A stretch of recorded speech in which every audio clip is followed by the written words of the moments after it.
ఓం శ్రీమాతే నమః. Welcome to Sushmita vlogs అండి. మనకి రేపే సంకటహర చతుర్థి మంగళవారం అయితే వచ్చేసిందండి. ఒకవేళ సంకటహర చతుర్థి మంగళవారం కానీ వస్తే దానిని అంగారక చతుర్థి అని అంటారండి. అలా కలిసి రావడం చాలా విశేషమైన పర్వదినం అండి. అంగారక చతుర్థి నాడు సంకటహర చతుర్థి వ్రతం ఆచరించడం వల్ల జాతకములో కుజదోషము సమస్యలు తొలగడంతో పాటు చేసే పనిలో కూడా ఆటంకాలు ఏమన్నా ఉంటే అన్నీ తొలగిపోతాయంట. ఇది అన్ని సమస్యలకన్నిటికీ పరిష్కారం అండి ఈ పూజ అయితే. ఈ పూజలో మనం వ్రత కథను కూడా తెలుసుకుందామండి. తప్పకుండా అసలు పూజ ఎలా చేసుకోవాలి, ముడుపు ఎలా కట్టుకోవాలో కూడా తెలుసుకుందాం. ఒక లైక్ అయితే ఇవ్వండి. మీ లైక్ ద్వారా, సపోర్ట్ ద్వారా తప్పకుండా ముందుకైతే పోతుందండి వీడియో. ప్రతి ఒక్కరికి ఈ వీడియో ఉపయోగపడుతుందనే నేను ఈ వీడియో చేస్తున్నానండి. ప్రతి మాసం కృష్ణపక్షంలో అనగా పౌర్ణమి తర్వాత 3-4 రోజుల్లో చవితి వస్తుంది. ప్రదోషకాల సమయంలో ఈ పూజ అయితే చేసుకోవచ్చండి. చవితి ఎప్పుడు ఉంటుందో ఆ రోజున సంకటహర చతుర్థి అని అంటారండి. అయితే 2 రోజులు ప్రదోష సమయం చవితి ఉండటం వలన మనకి 18 తారీఖు 19 తారీఖు అంటే 19 తారీఖు అంటే 2వ రోజే మనము సంకటహర చతుర్థి వ్రతం అయితే చేసుకోవాలండి. సంకటహర చతుర్థి వ్రత పూజ విధానము. సంకటహర చతుర్థి వ్రతాన్ని 3, 5, 11 లేదా 21 నెలల పాటు ఆచరించాలండి. ఈ వ్రతం బహుళ చవితి నాడు ప్రారంభించాలి.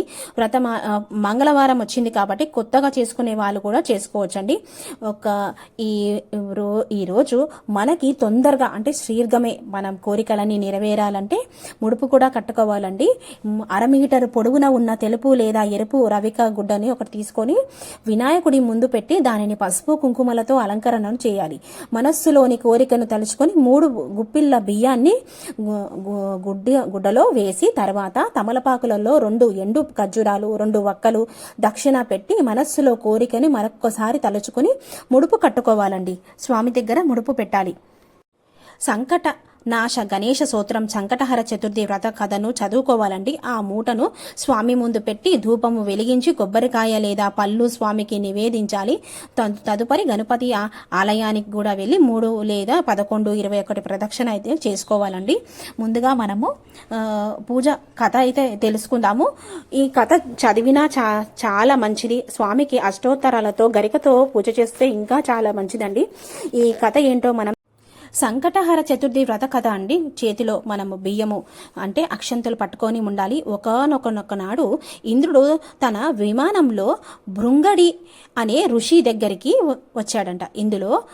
ఇంద్రలోకానికి తిరిగి వెళుతుండగా ఘుర్సేన అనే రాజరాజ్యం దాటే సమయంలో అనేక పాపాములు చేసిన ఒకనొక వ్యక్తి ఆకాశంలో పయనించే ఆ విమానంపై దృష్టి సారించాడు. అతని దృష్టి సోకగానే ఆ విమానం చుట్టుకున్న భూమిపై అంతర్ధారంగా ఆగిపోవటం జరిగింది. ఆ ఇంద్ర విమానం అద్భుతమైన వెలుగుకి ఆశ్చర్యచకితుడైన ఆ దేశపు రాజు సూరసేనుడు గబగబా బయటికి వచ్చి ఆ అద్భుతాన్ని చూసి ఆశ్చర్యం చెందుతూ చూడసాగాడు. అక్కడ ఇంద్రుని చూసి ఎంతో సంతోషాన్ని లోనైన ఆ మహారాజు ఆనందంతో నమస్కరించారు. ఇంద్రునితో అక్కడ విమానం ఎందుకు ఆపినారో కారణం అడిగాడు. అప్పుడు ఇంద్రుడు, ఓ రాజా, మీ రాజ్యంలో పాపాలు అధికంగా చేసిన వ్యక్తి ఎవరిదో దృష్టి సోకి విమానం మార్గమధ్యంలో అంతర్ధారంగా ఆగింది అని చెప్పాడు. అప్పుడు ఆ రాజు, అయ్యా, మరి మళ్ళీ ఆగిపోయిన విమానం ఎలా బయలుదేరింది అని అడిగాడు వినయంగా. అప్పుడు ఇంద్రుడు, ఇవాళ మంచి పంచమి, నిన్న చతుర్థి. నిన్నటి రోజు ఎవరైతే ఉపవాసం చేశారో వారి పుణ్యఫలాన్ని నాకిస్తే నా విమానం తిరిగి బయలుదేరుతుంది అని చెప్పాడు. సైనికులంతా కలిసి రాజ్యం అంతా తిరిగారు. అన్వేషిస్తూ ఒక్కరైనా నిన్నటి రోజున ఉపవాసం చేసిన వారు కనబడలేకపోయారు అని. కానీ దురదృష్టివశాత్తు అలా ఎవరూ దొరకలేదు. అదే సమయంలో కొందరు సైనికులు దృష్టిలో ఒక గణేష దూత వచ్చి మరణించిన స్త్రీ మృతదేహాన్ని తీసుకెళ్లటం కనబడింది. సైనికులు వెంటనే ఎంతో పాపాతుర్యులైన ఆ స్త్రీని ఎందుకు గణేష లోకానికి తీసుకుని వెళుతున్నారని ప్రశ్నించారు. దానికి గణేష దూత, నిన్నంతా ఈ స్త్రీ ఉపవాసం ఉంది, తెలియకుండానే ఏమీ తినలేదు. చంద్రోదయం అయిన తర్వాత లేచి కొంత తిన్నది. రాత్రంతా నిద్రించి చంద్రోదయం సమయాన నిద్రలేచి కొంత తినటం వలన ఆమెకి అంతేకాక ఎవరైనా తమ జీవిత కాలంలో ఒక్కసారైనా ఈ వ్రతం చేస్తే వారు గణేశ లోకానికి గాని ఆనందలోకానికి గాని చేరుకోవటం మరణాంతరం తథ్యం అని చెప్పాడు గణేశుని దూత. అప్పుడు సైనికులు ఎంతో బ్రతిమిలారు ఆ స్త్రీ మృతదేహాన్ని తమకిమ్మని, అలా చేస్తే విమానం తిరిగి బయలుదేరుతుందని ఎంతో చెప్పారు. ఆమె పుణ్యం ఫలాన్ని వారికి ఇవ్వటానికి గణేశుని దూత అంగీకరించలేదు. ఆమె దేహంపై నుండి వీచిన గాలి ఆ విమానం ఆగిపోయిన చోట చేరి విప్రోటనం కలిగింది. అమృతదేహం పుణ్యఫలం పొందింది.